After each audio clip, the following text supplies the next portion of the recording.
Good morning everyone, and welcome to this webinar on the power of feedback when speaking and presenting. And I was talking to a couple of you before we started the webinar about the skills and the concepts in this webinar don't only apply to your public speaking and your presenting skills, but feedback can apply to any aspect of your life that you want to grow or improve in.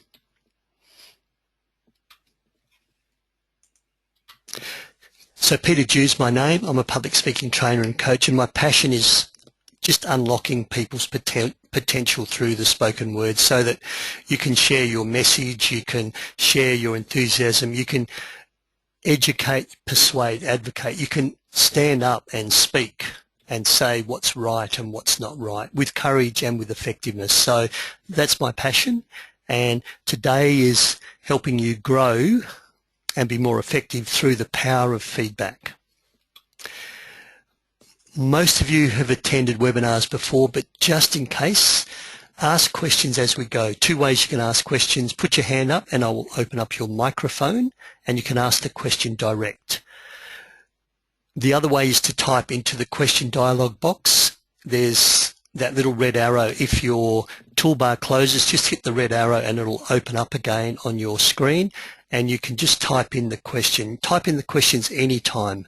Please don't wait for me to ask if there's any questions. Take notes as we go and participate. So if you don't have a question but you have a comment, please write in a comment as well, or write in how you think you might be able to use that.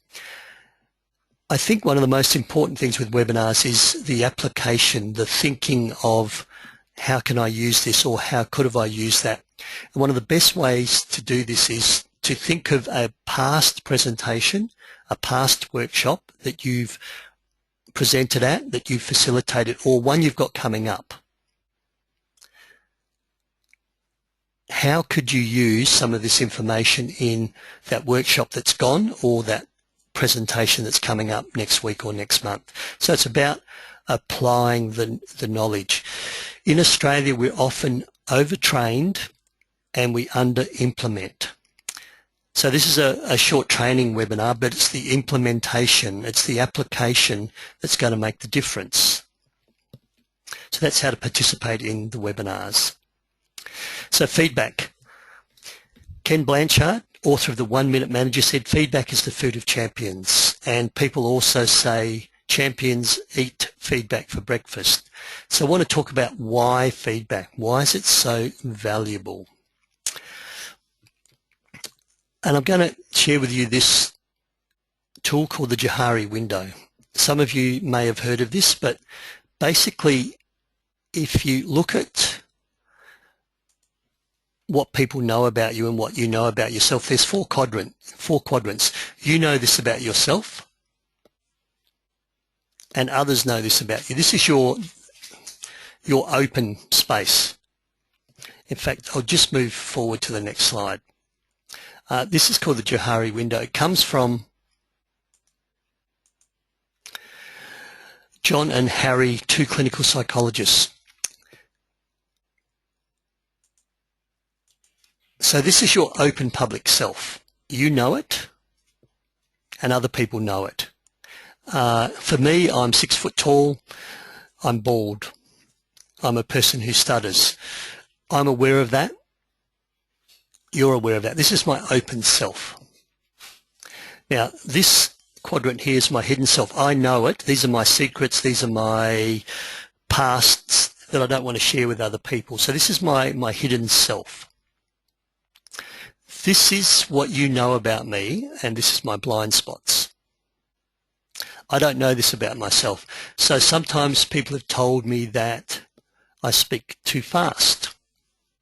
Other times people have told me that when I speak, I sometimes put my hand over my mouth, which muffles my voice, and also people who lip read cannot see my lips. So I now no longer put my hand over my mouth when I'm thinking or when I'm speaking.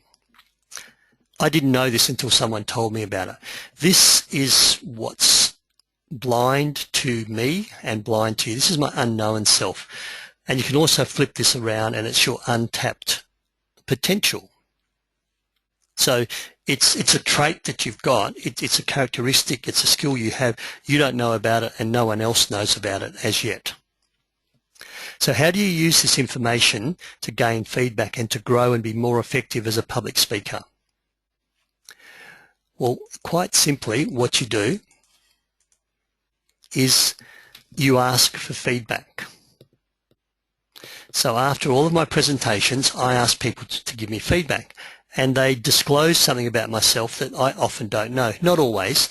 And so the feedback that I get, i.e. I put my hand over my mouth when I speak, that then reduces my unknown self. Or, turning it around, it unlocks some of my potential. So now people that are hearing impaired comment, and when I've done presentations and there's been an interpreter, they comment that I speak very clearly and it's easy to read my lips. So from a public speaker and a presenter, I've grown from feedback. Now, the feedback you get won't always be about what you can do differently, what you can change, what you've done wrong, what's not working for the audience. The feedback can also be positive. So when I do a lot of my public speaking workshops, many people come to me very nervous, very anxious, scared of public speaking. And they think that they're a terrible public speaker. So they'll tell people that they're a terrible public speaker, then they'll do a presentation and people will give them feedback, and the feedback will be, you looked very confident. You had no nerves whatsoever.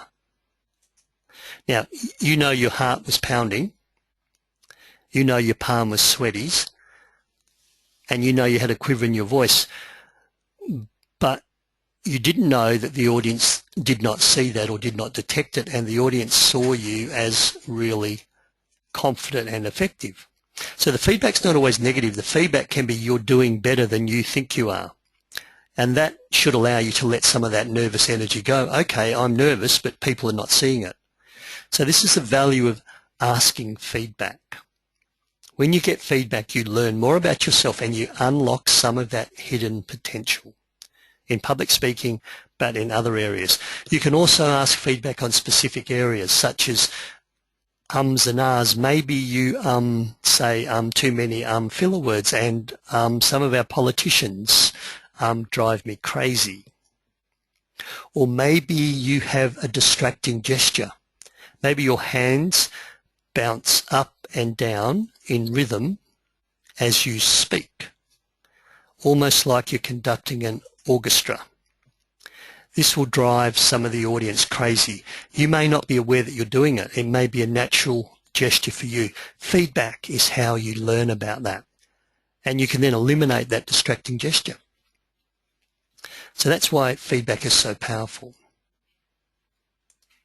Just another thing you can do that can also unlock further potential, not really related to this webinar, but part of the Thehari Window, is disclosure. So when you tell people something about yourself that they don't know, a little bit of your past or your history, in some way you're unlocking your potential. And sometimes you can disclose by revealing your own struggle, your own journey, your own insecurities. My hidden self, something I disclose all the time, is my stutter, my fear of public speaking, and my childhood and early adulthood where I was an elective mute and chose not to speak for a 10-year period in my life. Now, people don't know that about me. Or maybe they found out from my website, but they don't know that level of my struggle and my difficulty. So when I reveal that, straight away people understand that my public speaking knowledge, my public speaking skills comes from a journey, a personal struggle, from overcoming my own adversity. And all of a sudden I've unlocked more potential. Thehari Window, really useful tool, not only for public speaking, for anything in your life. If If you want to grow, you want to unlock potential, seek feedback and disclose a little bit more about yourself and your journey. Be careful. Sometimes disclosure is seen as a sign of weakness, or some of the stuff you reveal could be used against you. So it's important that you choose what you disclose, and the disclosure is meant to add credibility and sometimes vulnerability. Vulnerability is good to you as a person in that space that you're training, talking in, or facilitating in. The Thehari Window. What kind of feedback? So we're now back into public speaking. Please don't just say, how did I go? Because someone might say, that went really well. Or another person said, yeah, that was a bit of a shocker, wasn't it? That went really well, that was a shocker. How do you grow? How do you improve with that information? You can't. It's just, great job, loved it. It's just platitudes. So when you get feedback, make sure that it's actionable, so it's something you can do. You can eliminate your ums. You can replace them with pause. It's specific. Ums and ahs are specific. Give people permission to be honest if they're giving you feedback. It needs to be honest feedback. If you're the boss and you're asking a subordinate to give you feedback and they're worried that the feedback will be consequences, there'll be consequences, they may gloss over the feedback. You want honest, genuine feedback. It needs to be immediate. No point saying that in 6 months' time, you know that presentation, that webinar you did, Peter, 6 months ago, you said so many ums and ahs that I lost track of what you were saying. You need the feedback immediate. So that's the kind of feedback that I ask people to seek. Something that's actionable. In other words, you can do something about it. Something that's specific. Give the person in the feedback loop permission to be honest and receive it straight away.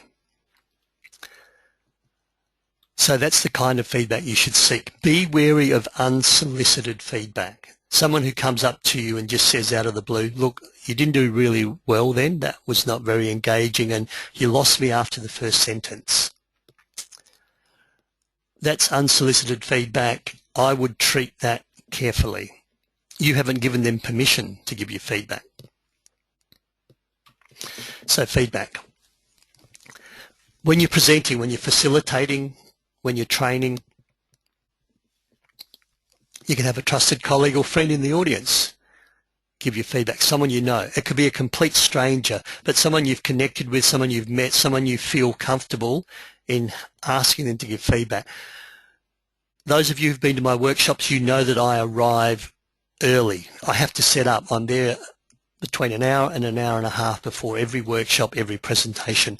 And the first person who walks in, they're often 15, 20 minutes early. I have a bit of time to chat with them. So I've connected and I've built rapport. And if they seem that they're the right person, I will ask them to give me feedback on a specific aspect. And I like to work on 1 or 2 things, not 4 or 5. You can video record part of your speech, use a follow-up questionnaire or a feedback sheet. Coach or mentors are a great way to give feedback. And the mirror, you can use the mirror to work on your body language or nonverbal communication. Let's move through these one by one. So a colleague or friend. Sometimes you will co-present, sometimes on a conference or an agenda, you'll be presenting with another colleague, a colleague you work with or a colleague who is in a different institution, but you still sort of collaborate. When you know in advance, you can ask this person to give you feedback. And when you ask them to give you specific feedback. What is it you want to give feedback on? Maybe you're going to start with a new introduction. Maybe you want to leave the lectern and you're going to stand in the middle of the room and you just want to get feedback on how did it look when I left the lectern, left the comfort, the protection of the lectern and stood in front of the room. How did that look from your point of view? So that's really specific. Don't ask them to critique your whole 1-hour presentation. It's just pick out the bits that you want feedback on, the ums and ahs, leaving the lectern, using the platform, removing non-useful removing distracting, repetitive hand gestures. Have someone in the audience, as I mentioned, a stranger, someone you've connected with. This is a really good way of receiving feedback. And it may be just your key point, or check in with them. Can you let me, at the end of my presentation, can you let me know what was my key take-home message? And then at the end of the presentation, just go up and see them. So in one sentence, what was my key take-home message? And if what they repeat back to you is your keynote, is your key take-home message, then you've nailed it. If they give you a confused or multiple messages, then you know you need to tighten up your core take-home message. Great way to get feedback. Video record part of your speech. Nowadays, you've got digital cameras that can also video record. You can record yourself on your webcam. Maybe if you're practicing your speech, you can also use your smartphone. Give your smartphone to a colleague, a friend, maybe the MC, and just get them to record the first 5 minutes. The video does not lie. The video will show your ums and ahs. It will show your distracting hand movements, your distracting gestures. Don't be afraid to video record yourself. Just look at, once again, 5 minutes. When you are looking at the video, it's important to disassociate yourself from the presenter in the video. If you look at yourself, then you will become too critical of you as a whole. My beard's turned really grey. I've put on another couple of kilos. Look at the person in the video as a presenter, and once again, look at the specific areas you want to work on. Don't be too critical. Just how did the ums and ahs go? How did leaving the lectern look? Did it look natural? Was I comfortable? I've now left my notes back at the lectern. So use the camera.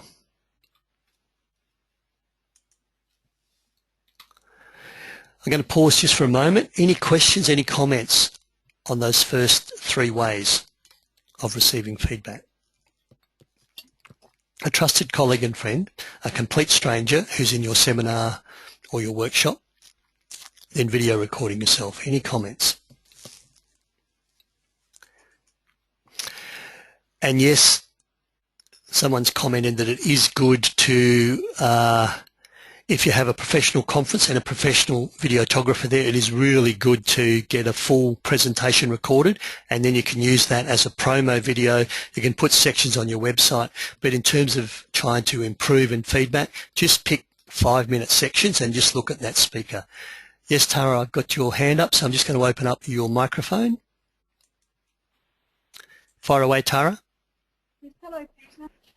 Hi, Peter. I'm just wondering, I think my concern would be that it would be a little bit too rehearsed, or does that it becomes a lot more natural later on. I'm just concerned that if I'm focusing on all these different things, that it takes away from presenting in more of a natural way. Oh, of course. Yeah, it does make sense. Really good question. So I'll just mute you again. So the question is around, if I focus too much on trying to improve and do these different things, am I going to lose my natural presentation style? And the answer is only if you focus on too many things. So when you present, it's important to be authentic and genuine, and who you are on the stage and who you are off the stage needs to be the same person. However, if on the stage you have an annoying, distracting behavior or habit, or you keep using a filler word that actually doesn't mean anything at all and actually is driving people crazy, and actually if you eliminated the word actually, you'd actually be more effective, and you're unaware of that, then yes, you're natural, you're genuine and you're authentic, but you're still losing part of your audience because you're unaware that you're doing this distracting thing.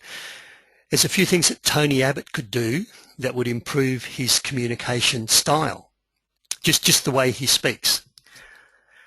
So when you go down this improvement path, pick one or two things at a time, because I don't want you focusing on leaving the lectern, eliminating ums and ahs, stopping the bouncing, not doing a waltz or an idle wander across the platform. What one thing can you do that'll take it to the next level? As I said in my introduction, I put my hand over my mouth, and that sometimes muffled my speaking, and someone who was hearing impaired could not read my lips. Now, I ask for feedback, and I say, what could I do differently? And someone gave me that feedback. So the next time I presented, I asked someone else earlier on, my aim today is to not put my hand over my mouth. So the first feedback alerted me to an issue that I had, and the second feedback at another seminar showed that I was able to get the hand away from my mouth. So yes, please don't overload yourself. Be natural, be authentic, be genuine. But what is it that you're doing that you could change, include, eliminate, remove that would make you even more engaging, even more powerful? And I've got another question here. I tend to get caught up with one negative comment out of a room full of feedback comments written from a written evaluation. Should we be taking the average consensus? So when you get feedback, really good, really good, really good, I didn't like this, really good, and we focus on the I didn't like this. Yeah, look, I think we should take the average. And one of the things I say to people in my workshops, you can please all of the people some of the time, you can please some of the people all the time, but you can never please all the people all the time. I've also been told by other speakers, maximum engagement is 80% of the audience. So there's 20% of the audience that may not be engaged, that may not be on the same page as you.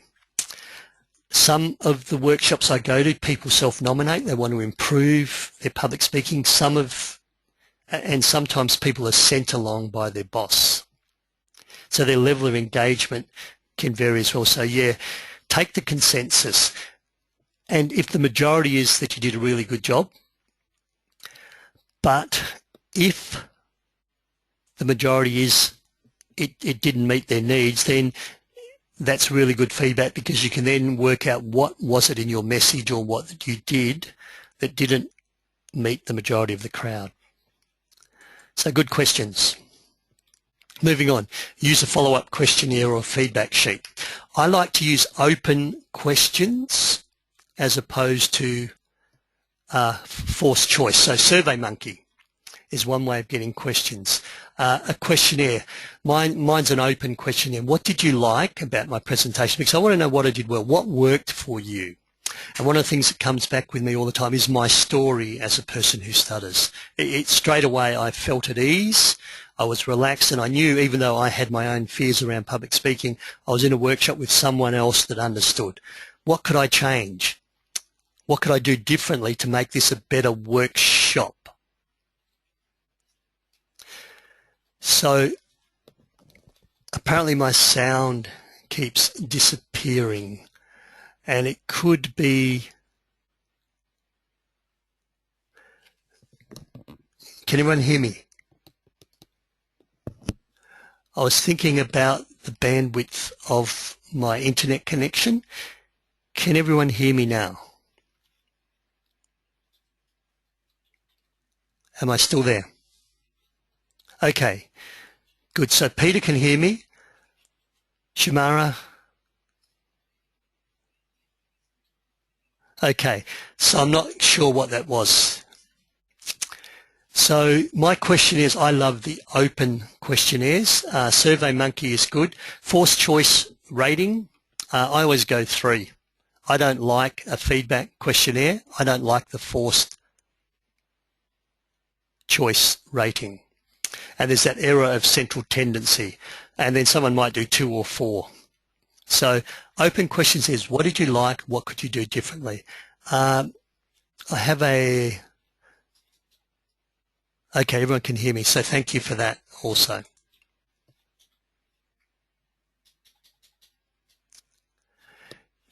Judith, you put your hand up briefly. Did you have a question? Okay, so feedback, really important. Use a coach or a mentor to give feedback. So this is really good when you're presenting because you can still be natural, you can be genuine, authentic, and not focus on anything. Just present and have a coach or a mentor in the room, or the video you've taken, send the video to the coach or the mentor, and they'll give you feedback on what you could do differently and what you could change. And then it's the incremental changes. If you've ever been to a Toastmasters club, they give feedback to every speaker, and one of the rules they have is they will only give 2 recommendations, and they use a system which is commendation. I like this, this was really good, this was great, recommendation, and no more than 2, and then they end with commendation. So it's good news, this is what you could do differently, but good news. So CRC, commendation, recommendation, commendation. And then embed that for 6 months. So let's say you want to eliminate ums and ahs, or I want to move my hand away from my mouth, then I might focus on just that for 3 months. And then when the feedback's coming back that I no longer say and ah, then I can move on to another skill or an area within my speaking repertoire that I want to improve, using the platform effectively. There's a software app that you can download. It's called the Coach's Eye. You can use this yourself. So you just need some video, and you put 5 minutes of video speaking from one seminar, and then maybe you notice ums and ahs, so you work on that. Then you video record another seminar, 5 minutes, and you run them side by side. It's used for sporting, you know, cricket swings, tennis swings, but you can play up top. You might have the old video with lots of ums, 1, 2, 3, 4, 5 ums, and this is the new video. And now you've only got 1 in the whole 5 minutes. So from there to there, in that 6 months, you've improved beautifully, and you've basically eliminated the ums. Coach's Eye, it's an app. It costs about $9. It's yours to keep, but it's another way of getting feedback on your presentation skills. And your coach or your mentor can do it, or you could do it yourself. So you can become your self-coach using video. Finally, use a mirror. Mirror's really good for non-verbal communication. It's good for those bouncy gestures. I wouldn't practice my whole presentation in front of a mirror. I would just, when I want to try something new, when I want to try out a new gesture, a new position, a new stance, a new facial expression. If I want to check that I'm breathing okay, and I want to put my hand on my belly button and check that that's going in and out, because if that's not going in and out, my hand on my belly button, that means I'm doing shallow breathing. So I may want to practice a deep breathing technique or a relaxation technique in front of the mirror. So with the mirror, good for facial expressions, good for practicing or scripting new gestures, practicing your stance, eliminating distracting gestures, those bounces that some of our politicians use.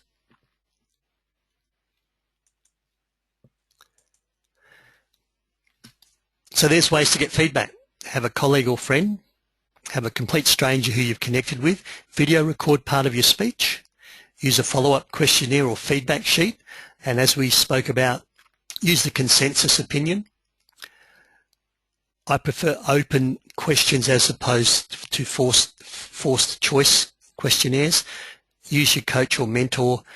Use the mirror to grow your gestures, develop new gestures, and just see what you're doing in terms of your non-verbal communication. What do you do with your resting position when you're not gesturing? Are there any final questions as I just let you know about upcoming workshops?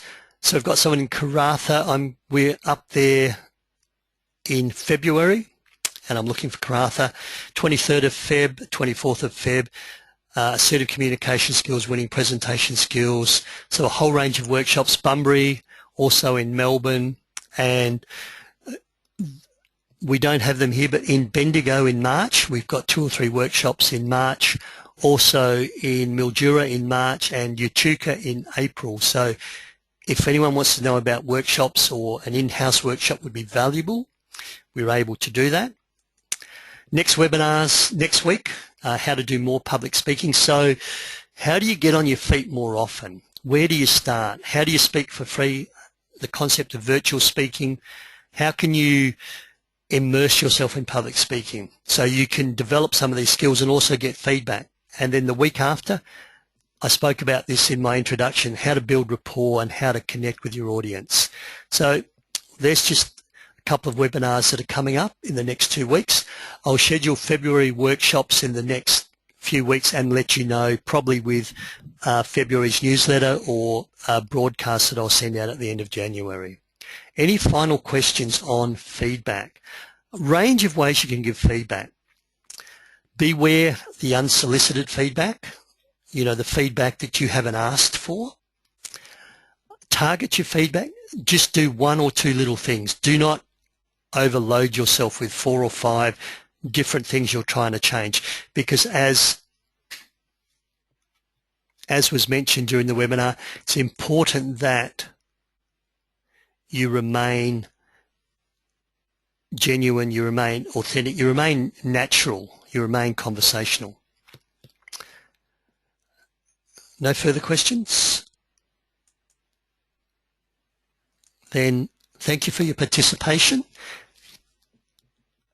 If I can just ask you, every time you present, you should seek feedback.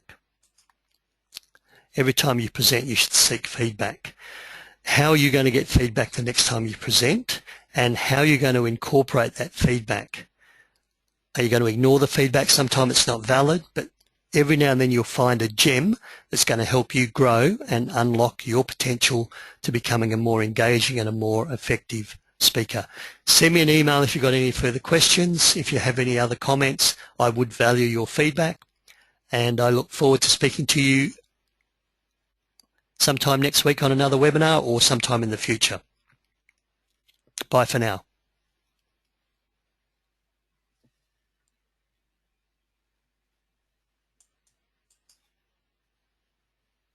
Thanks, guys.